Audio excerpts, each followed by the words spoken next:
అవమానం ఎవరు జరుగుతుంది? మనకే అవమానం జరుగుతుంది.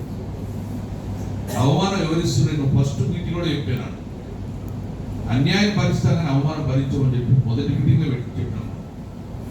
అన్యాయం చేసుకుంటూ వచ్చి భరించడం కానీ అవమానం చేస్తే భరించడం అని ఈరోజు అవమానం భరిస్తాం. ఏమని 42% రిజర్వేషన్ ఇస్తాము అని చెప్పి తర్వాత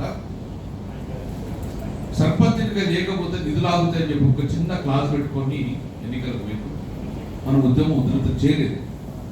దాన్ని ఆసరా తీసుకొని ఇక మీరు ఉంటేంది లేకుంటే మీతో ఏమవుతుంది, కొన్ని వర్డ్ మాట్లాడేది మీతో ఏం కాదు అని చెప్పేసి మున్సిపల్ ఎన్నికల వల్ల 42% కాదు బాబు, పాత 32% 17% రిజర్వేషన్ చేసింది సర్పంచ్ ఎలక్షన్.